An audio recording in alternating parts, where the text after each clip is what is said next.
Ancient flood myths. Do creation and flood myths found worldwide have a common origin? I've gone over this many times. I think the number of flood myths, global flood myth stories, is 152 flood myth stories. Over 100 are unconnected to the biblical stories. So that's pretty cool. One of my favorite, I'll have to find it again. I swear it was on Wikipedia, so it shouldn't be this difficult, but I'll find it on Wikipedia later. Apparently there is a flood myth where it's from South America. So, flood myths. 152 flood myth stories, not over 100 of them unconnected to the flood myths in the Bible or the creation stories, however you want to slice it.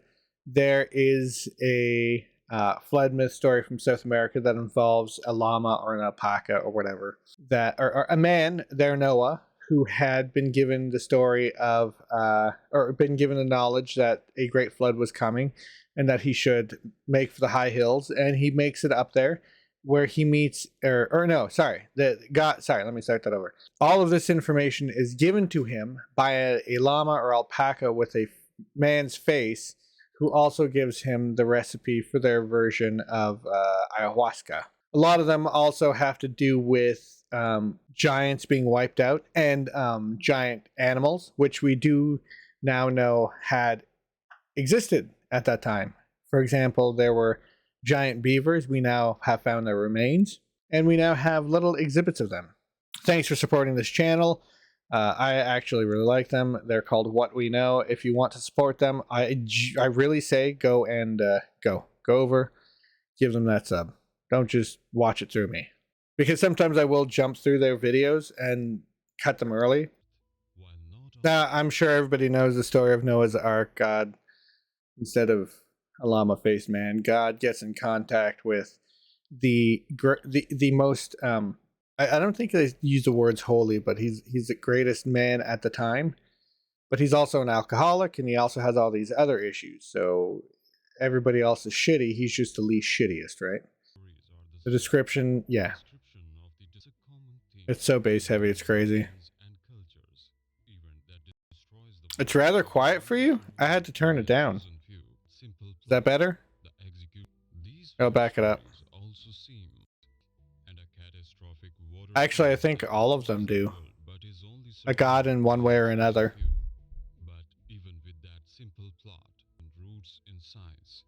And weirdly, that's what makes them so plausible, especially whenever you listen to some of the native ones where they talked about, the giants pre-flood, the what do you want to call them? The larger animals. I forget the name for really large animals. Is it still too quiet, by the way? I'll continue there. Including, like, now we know pre-flood there were something like 6-7 types of Homo erectus, Homo sapien, Homo floresiensis, Homo Draco, what now? Homo Draconis? Really? No. Dragon Man. Really? Okay, so yeah, the giant was called Homo Draconis. Then you've got I think we already said Neanderthal, Denisovan. So we have a whole bunch of humans that were that existed before the flood, and like in the Bible, post-flood, they were all gone. They were washed away. And where are they now? I guess there were some reports that Homo floresiensis were thriving until the 19th century. I still have to confirm this.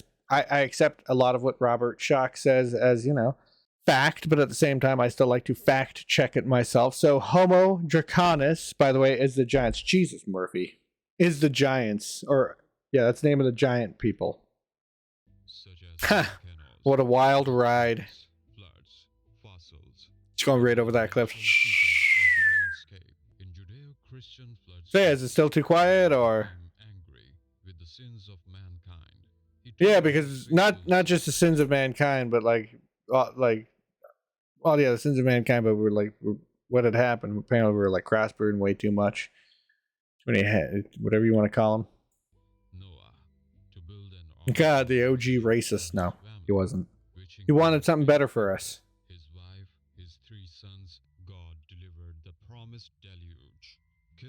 But he seemed to have done it to a whole bunch of people. 1 second. I'm trying to pull up something, and then I need to back that up so I can hear it one more time. Noah's Ark is that guy's name. Peter Star. There we go. World begin. In what can be assumed the world is at the time. Yes, and it's taught to just about everybody. Another version of it. It actually has one that talks about immortality. But you could assume that that one's not very relevant because we can't have immortality, right? Like, maybe that's kind of the point, because right up until then, right up until the flood, people are living like 900 years. Post flood, their ages start to go down over time. So you could assume that the flood is where immortality ended. Oh, see that. Apparently there are people who live for 100 years now, so 969, see? And then when the flood occurs, there are no more people who live that long. But we can't have immortality. Utna Pishtum. So I'm saying it right. Cool. I don't think Noah got immortality, though. Is this the one where he's got the and while everybody drowns around him? See, I don't think this is the one I'm thinking of. I didn't mean to pause it there. What? Okay, no, I've never heard that one. That one's crazy. So yeah, I'm like, at least Noah was just an alcoholic whose kid spied on him while he was naked, which is kind of weird in and of itself. Like, the lack of respect. Nobody wants to walk in and their parents drunk as hell, just laying there. Well, close your eyes when you do that. Isn't it called like the Deucalion? No, I forget what it's called. I haven't thought about it in too long. It was Deucalion. Wow, I haven't thought about this in a long time. See, I get it. We have them in common. They have a lot in common. So I've heard this one. I'm going to skip this one ahead. I just want to see. I'm just tired of the examples. Not really. Noah could have just not built the boat. So it's still a god. So it is a god sometimes. And they all sailed around. Yeah, it's always, well, where are you going to land? The waters, they got to make some sense, and the water's not just going to go away in a second. Oh, that makes more sense than landing on top of a mountain, huh? I love how this is just me arguing with myself about some of the stuff. And there was one. So they're all, yeah, okay. Yeah, this is just going to be the same thing. It's going to be the same story over and over. So I just want to show you something quickly. So, Noah's Ark Mount Ararat. There's this little outcrop that kind of looks like the shape of a boat. And you're not allowed up there. Apparently. You're not allowed up there. I just want a nice photo of it. Image, a new tab. You see, this would be it. And part of the reason is this side here was taken apart to build this side here. If I remember correctly, that's what it was saying.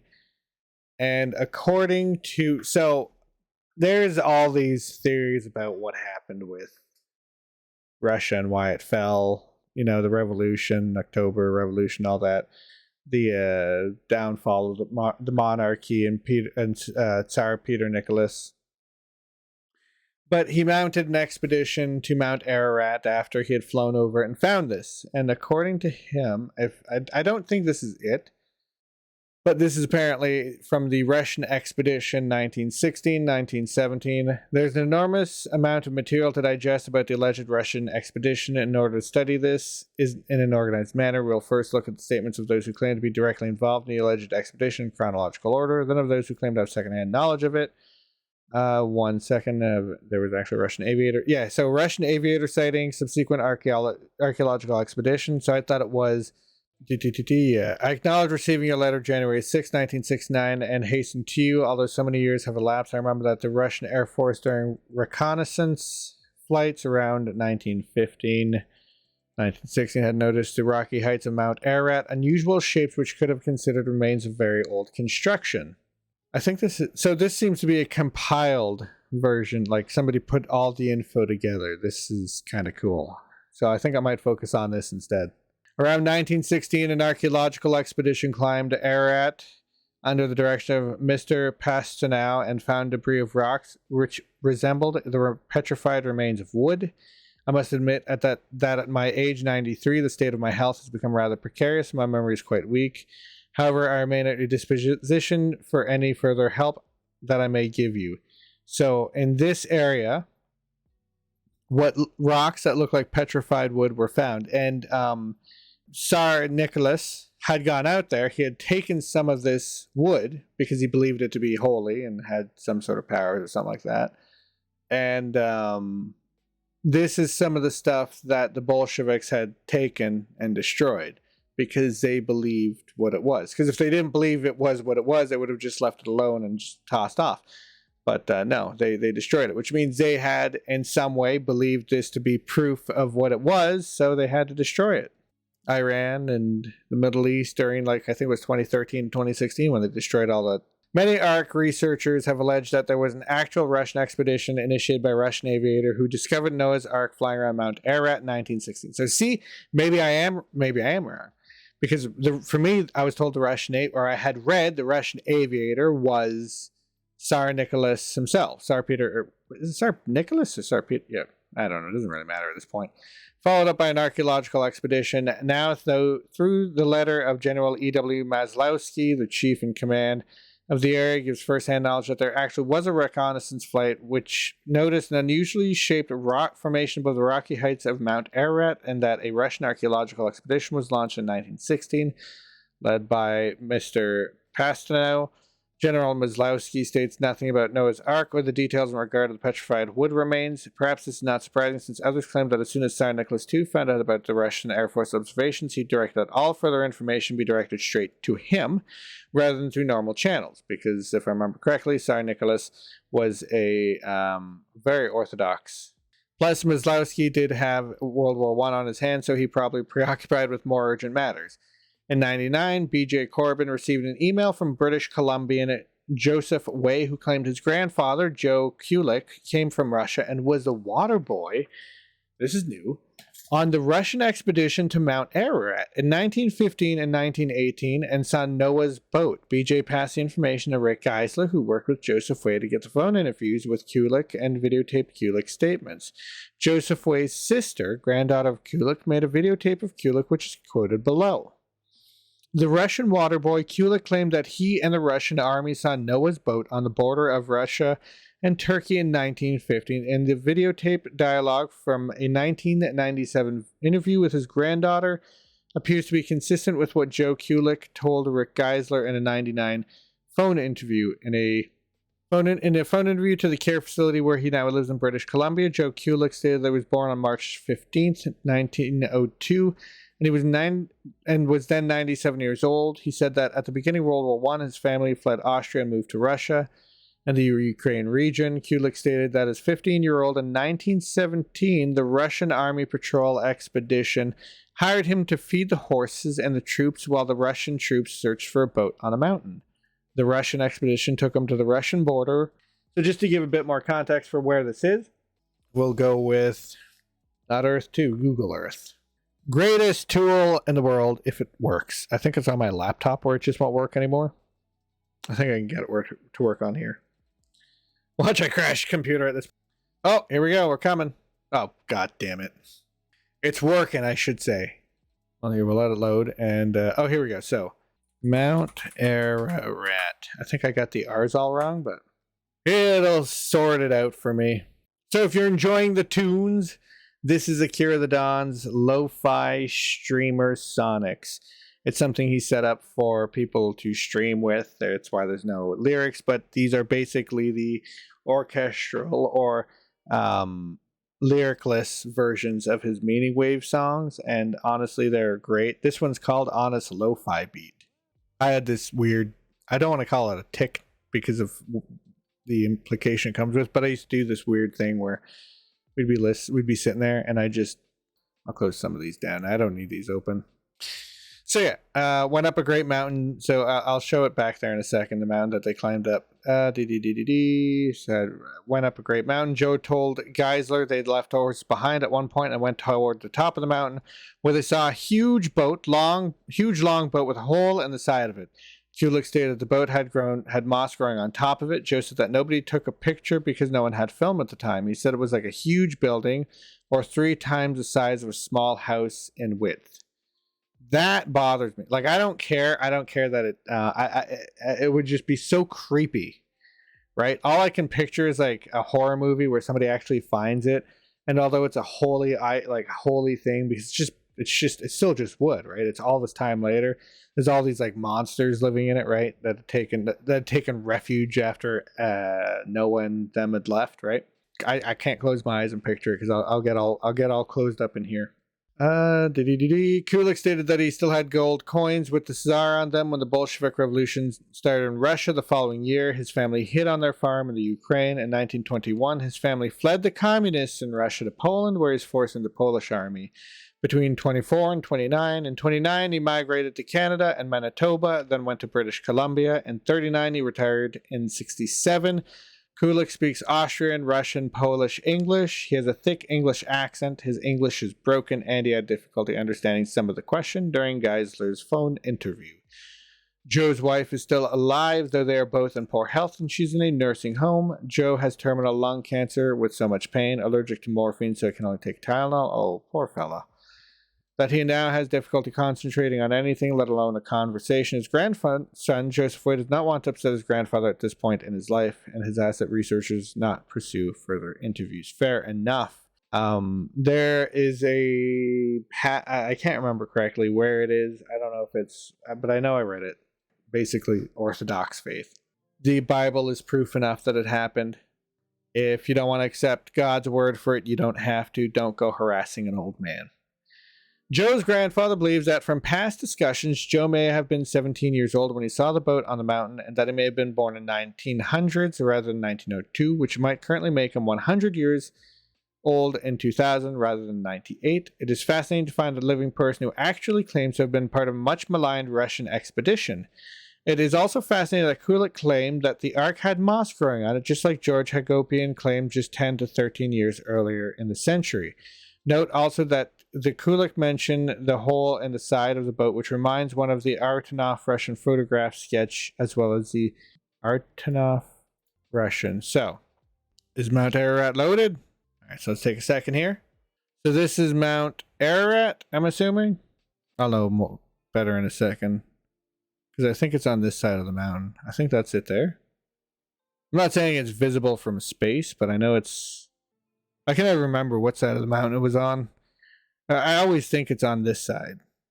Yeah, it's loading slow as hell. How about I just... Oh, well, that's got the videos. I'm done with this one anyway. I'm done with these. I still want to watch alien stuff, so as long as that stays quiet. So no, it is not that side.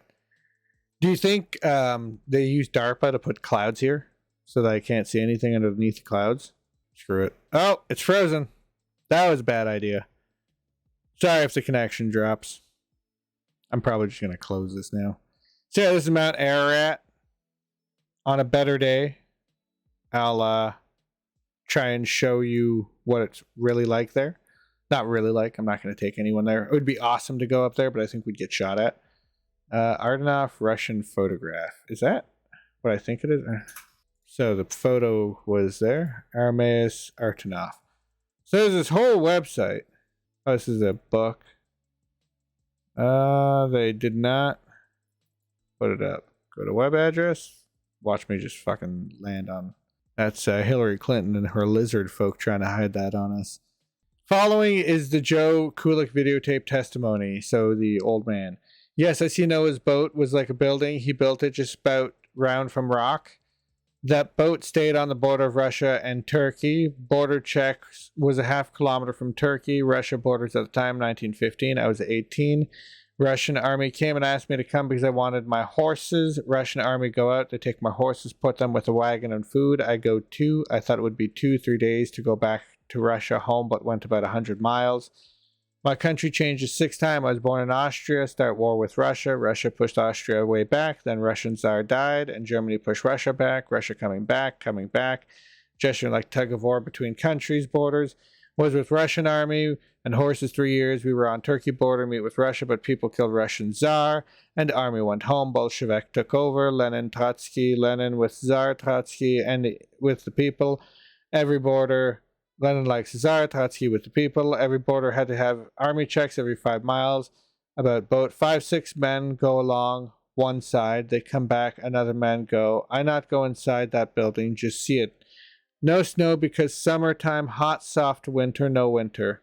Moss all over boat, covered with moss, like a rock on mountain, like a park, could grow trees on it.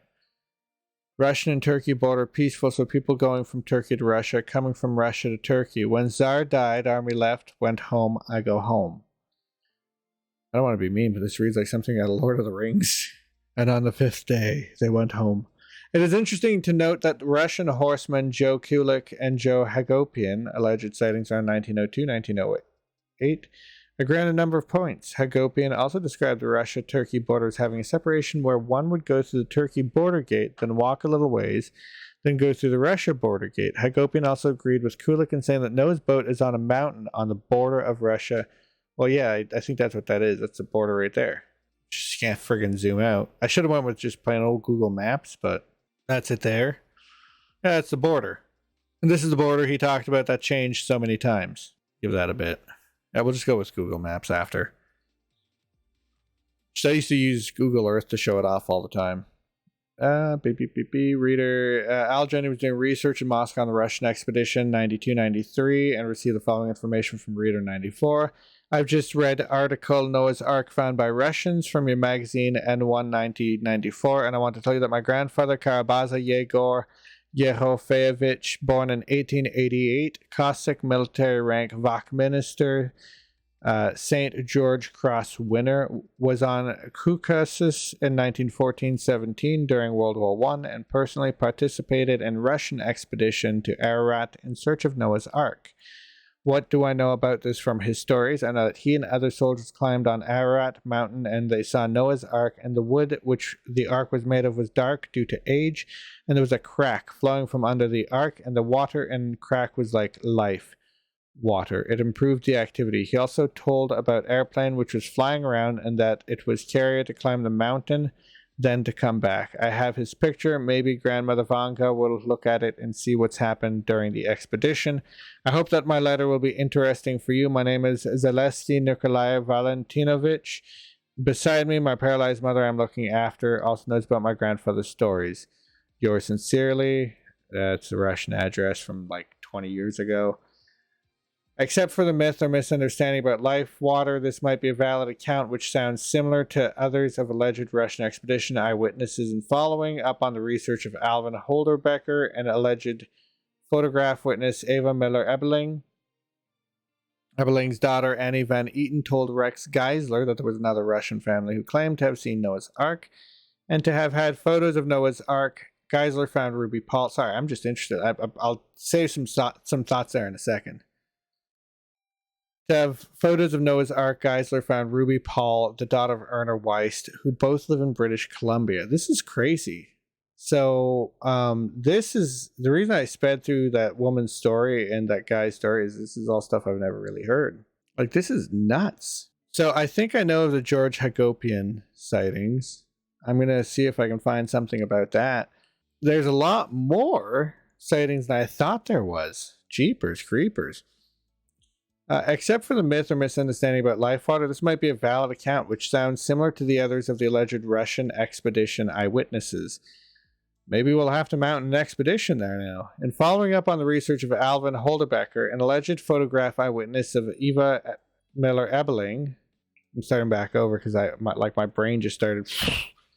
It's like, slow down, catch up for stream. Okay, Noah's boat is on a mountain. Yes, so we are like that. I was showing that back there. Except for the myth or misunderstanding about, yeah, I've read that. North Eberling's daughter Annie Van Eaton told Rex Geisler that there was another Russian family, so there's a lot of people who've probably seen it.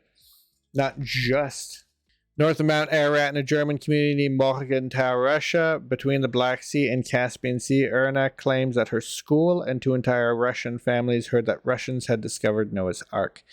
In 1916, excited by the news, Vice had stated that a couple of men and their 2 families went in a friend's plane to Ararat and took photographs of Noah's Ark, and then the entire mountain to find possible climbing paths up to the boat, which was sticking out of a glacier. Not really. I don't think it's a glacier that it's sticking out of. I just wish I could zoom in a little closer without the computer or the app tossing a hissy fit. Because I was told you could see it, but it might just be the day. I might have to pick a different. But it's a couple times now I come here and it's under there. But it's also been recent, so if it's 2020, yeah, it makes sense. Yeah, I don't remember which side. If you want to try and find it yourself, you're welcome to. In 1916, excited by the news, Weiss stated that a couple men and her 2 families went on a friend's plane. Yeah, wrote a book, Erna's Medley, in the year 2001. Guys, so the following section. Summer 1916 was extremely hot, which adding to the difficulties of trying to keep the farms going without enough workers. Erna, Weiss was her German license name before Canada forced it to be changed to Weiss, was now 8 and in grade 3 at school. Just before school let out for the summer, she came home tremendously excited. They're saying at school that Noah's Ark had been seen on Mount Ararat. Don't be silly, Erna. It hasn't been seen for years. Why would it all of a sudden appear now? Elizabeth knew the Ark was up there. They were taught all about it at school and considered themselves very special to be living as close as they were to that wonderful mountain of the Bible. But it's true, Lisa. It's true. They say because it's so hot, the snow and ice have melted enough to be able to see it. Can we go see the Ark, Lisa? Can we? Even if it's true, Erna, there's no way we could go see it. It would be too dangerous. And who would take care of things here? We can't climb that mountain. But we don't have to. We could just see it from a distance. Just forget it, Erna. Erna walked away with downcast eyes. She so desperately wanted to see the Ark. Maybe if she prayed real hard, God would allow her to see it. I wish, but you just run away, So what? You're 8. Pack a little Hobo bundle and just go. The next day, Henry came by to help on the farm. He verified Erna's information. Yes, everyone was talking about it. Erna jumped up and down with joy. Elizabeth found her heart beating fast. What if they should be able to see it a few days as if in answer to Erna's prayers? An extraordinary weather phenomenon occurred that made the mountains appear closer than they really were. Early that morning, Erna stepped outside and was struck with thought. There appeared on Mount Ararat a tiny black dot about 3/4 of the way up. She knew it was Noah's Ark. Erna, in later years, recalled the dot as being near the center on a high peak. Since they lived north of Mount Ararat, this would put the Ark on the north side of the mountain. So it would be on this side of the mountain, huh? Probably that thing there. It's probably snowing when this happened. Would have been November, snow on the hills. That's probably why they do it then. They're hiding it by using just regular weather. Bastards. Beep, beep, beep, beep, beep. Research verified that the Ark was seen by Russians in the army during this time. Erna thanked God for answering her prayer. Well, maybe. Nope. Then ran to Elizabeth. Lisa, come quick. The Ark. You can see the Ark. Erna, you're being silly. Can't you see how busy? No, really, Lisa. It's true. Come look. Elizabeth decided to humor her, but then she too saw the inspiring sight. She could hardly believe her eyes. Grabbing the children, they all ran the way to the home farm to inform the rest of the family. They had a telescope through which the Ark could be viewed with great clarity. The dark dot became more like a brown square. In reverent solemnity, the family gathered together in the house for prayers. The oldest son, Jacob, and his family had also been called in. John was the first to speak, as should happen. Erna Weiss' mother died giving birth to Erna. Her father died in town when he was robbed after selling their prize cattle. I think we should go up there. He looked at the women. Think you gals could hold out here for a week while we take a closer look? The women looked wearily at each other. They were already short-handed and summer work was falling behind, but could such an opportunity be passed by? Alwina said, sure, we'll manage. You go ahead. Erna was jumping out around the table like a jackrabbit. Erna, save our energy for work. You're going to get lots of it, said Jacob. What we need is to hire a plane and zoom down for some close-up pictures. Excellent idea. But where do we get a plane now? There's a war on, Seems like everybody had a plane at the time. I mean, it makes sense that the Tsar had a plane, but like these guys, come on. With all the military action taking place, the plane was not noticed, or so they thought, as it flew around the mountain, taking pictures of the area that the men thought accessible for climbing, plus close-up pictures of the Ark sticking out of an ice glacier. With pictures developed, the family again gathered together with the families of the two men. The pictures were passed around and viewed with fascination. The men decided to climb the mountain and examine the Ark.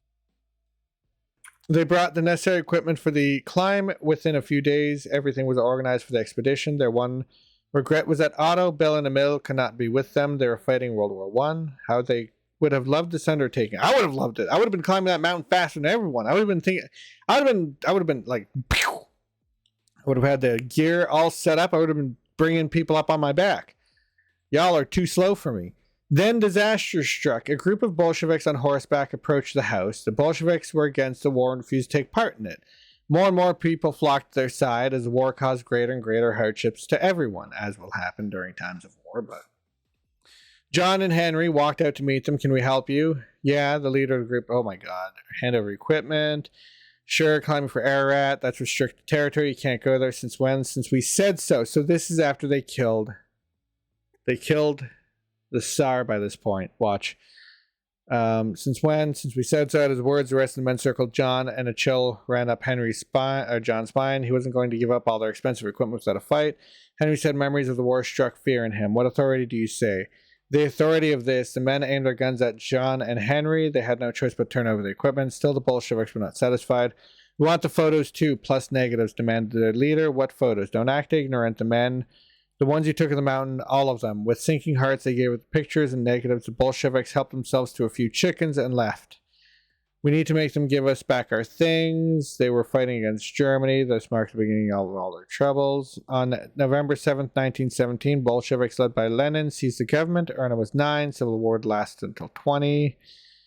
Cadets trained by... Everyone is overjoyed concerning... When Emil heard, he was not overjoyed. From then he nurtured an increasing hatred towards communism that he would nurture. Yeah, the communists also burnt everything that Tsar Nicholas had brought back. The village classroom was quiet. Then a horrible scream filled the room. All work stopped. Ern and the other students looked out the window. Saw a man behind him galloped several. They were laughing. Shot rang at some others ducked. This is not part of what I'm interested in. Unfortunately, we'll leave them here. The number, don't be rude, step straight. I feel like we're reading too much into somebody's life and not enough about the Ark anymore. Biography reminds one of the Russian expedition reports photographs being sold by the Bolsheviks. See, as Core states, the Bolsheviks had good reason to hide or destroy anything that would raise national or spiritual morale of the Russian people. The only concern is when the information floats into a story like this. The statement that research showed the Russian expedition was around this time indicates that Erna Weist or Ruby Paul was influenced by at least one Ark research book, which could have tainted the story slightly. However, Ruby Paul maintains that the details of the entire story came straight from her mother's mouth. Erna Weist resides in a nursing care facility in British Columbia. Ava Miller's Ebling's family include nephew Alvin. Unfortunately, I'm just going to pass through that. The Bolsheviks took over many, confiscated reports, and killed as many of the men from the expedition as they could find. My aunt Ava was the only... Yeah, it says, wow. Told me the Ark was... Okay, wait. My aunt Ava was the only one from her family who escaped. Hulda Becker must not have known about Evelyn's half-sister Catherine Quint. The Tsar sent her to Germany as Kaiser. Wilhelm and the Tsar were cousins.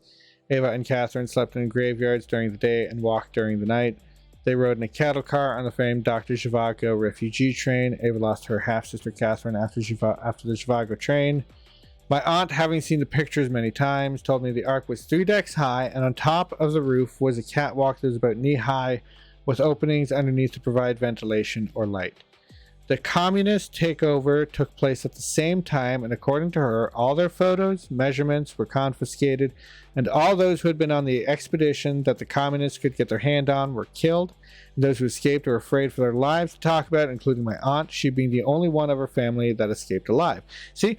Communism, nihilism, atheism, it all ends up landing you with this deep hatred towards God that you'd rather destroy artifacts that might prove you wrong because you don't care. Another item that Aunt Ava mentioned, her father said that the raised part that looks like a walkway above the roof of the Ark, extending the length of it, was about knee high, which the Bible said was to be about 1 cubit. I'll have to look that up. But the wealthy Armenian from Bartlesville, Oklahoma, Armet Artanov, stated to Dave Gumeyer in 1970 that in his youth he lived in Irvin, now Yerevan, Armenia, at the time that the men from Tsar's expedition returned from their investigation of the Ark.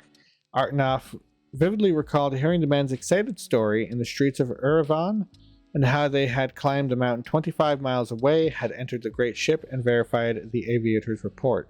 The sketch of a photograph given to Artanov in Doc Shockey's book, The Painful Mountain, showed 3 Russians standing in an open doorway.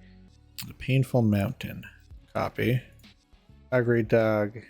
Painful Mountain. We get a photo of what they wanted to show us. I'm going to have to buy this book, aren't I? Sketch of the 3 men. Painful Mountain. Book. Ark. Sketch. I feel like it's flooding me with Ark on purpose. Sketch. Ugly Dog. Ararat. Maybe we'll find the sketch here. I doubt it. I'm really starting to doubt it. It don't matter too much, but right, like I just want to line of sight a boss photo. It would just be cool to find the sketch with the hand-hewn wood 1955 Noahs Ark. So this is the wood. I'll leave this up so I can send it to my brother. Oh, my stomach's just killing me now. So what do you guys think? What are you thinking of this? You think this is? You think they found? So far, do you think this is Noah's Ark with everything I've read? Because to me, maybe I'm just proving, like in my own mind, I'm proving it to myself, kind of thing. But I kind of feel like that's what's happening. But at the same time, shortly before the overthrow of the government, the Tsar had commissioned some 100 White Russian soldiers to undertake an investigation trip to Mount Ararat in search of the fabled Ark of Noah that was described in Genesis. This group of soldiers made their trek up the Russian side of Mount Ararat, and after much difficulty reached a point on the mountain where the Ark was said to be buried under ice and snow. This was exactly what they found, a petrified barge extending from beneath an ice peak. The Ark of Noah was real and was located on Mount Ararat. Mr. Artanov said that years later he met a Russian soldier, one of the survivors of this expedition, who informed him in great detail of what they had seen, the measurements of the boat, the photographs which had been taken, along with many other facts and details concerning the expedition. The soldier described the surveyors, photographers, artists, and scientists who were on the mountain specifically to find the Ark, to prove that it existed on Mount Ararat. From what Dave Gumeyer could remember about Arutanov's description, the dimensions of the Ark were 450 feet long by 50 feet high by some 100 to 150 feet wide. It was in the shape of a barge. The Ark had a narrow catwalk running along the top length of the barge. The soldiers had walked inside the structure and observed animal stalls to all different sizes made of wood. All the wood was petrified. They also found edible wheat and honey. The soldiers chipped away pieces of the petrified wood for later analysis to determine what would they do. What could they do back then? It was at this point when Mr. Arudanov reached into a drawer in his desk and very casually removed 2 photographs which he laid in front of Dave Gumeyer.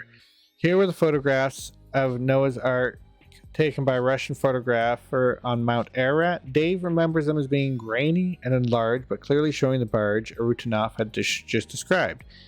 The pictures of a large barge-type craft protruding from the ice. The barge was on a shelf overhanging a frozen lake below. About 3/4 of the structure was still encased in an ice pack. The Ark was tilted at an angle. In the doorway of the Ark stood 3 Russian soldiers linked arm in arm. The doorway appeared to be 25 feet high and some 25 feet or 30 feet wide. Off to one side of the Ark was some type of wooden altar. Are we coming? Wow, we're still only halfway through this. Arudanov then continued his story of the expedition. These soldiers were on direct orders from the Tsar to measure, photograph, and survey everything they found. After this was completed, their samples and their sketches were carefully cataloged. So there was a lot of stuff taken for this, allegedly, because, of course, the communists had to destroy it all. The soldiers proceeded to leave the site on Mount Ararat, and return with all this important data and immediately report to the Tsar. By the time they'd returned, the Russian Revolution was in full operation. The Russian army was running rampant throughout the country. All but 2 of the soldiers involved in the Ark expedition were captured and arrested by the Bolsheviks and then executed. Of the two that escaped, one was a surveyor and one was a photographer. The surveyor apparently stayed somewhere in Europe, while the photographer made his way to the US. Yes, he would be safer in America. It was some years later that Mr. Arudinov made the acquaintance of this Russian photographer and was given copies of the Ark pictures. These were the very same photographs Dave Gumer was shown. Where are the photographs now? After the death of Mr. Arutinoff, most of his personal papers have been stored by family members. His immediately have no recollection of their father ever showing them the two photographs. Why? Was Mr. Arutinoff worried about some possible future problems these photographs might cause his family? Why would Mr. Arutinoff show Dave Gumer, a total stranger, these photos? The reader can draw his own conclusions and suppositions. True. Swedish explorer, Turk. Okay, I just want to speed through this. Wrong year as a Bolshevik, Turk 1917. Russians did hold Ararat until 1918. Okay, Bill Krause in the Ararat report stated that following about the story by John McIntosh. This doesn't seem to be anything relevant. We're talking about discovery by a local Muslim, had observed him regular prayer at the mosque. Dr. Willis notes that he did not want his name, which seems to preclude geriatric vanity. However, Willis says his was Salim Aga, meaning chief. At the time he was a young man of 18 and was employed and old by Azit. Okay, when he inquired to the celebration of the discovery of Mount Ararat. I have my doubts this elderly Kurdish man ever read any Ark books, much less Gurley's Tale. Gunnar Smars tells of hearing similar story from Kurdish natives. Okay. So now we're getting into the biographies and stuff like that. So this is not... I might leave this for another time because this is starting to overload me. So I'm going to toss that. Yeah, I'll just toss that in there. And we will end it here. At To Whom It May Concern, March 1st, 1946, because holy cow, that is nuts. I was supposed to be doing a bit on aliens and I ended up talking about the friggin' Russian Revolution and how it affected Noah's Ark. So we'll come back to that another time.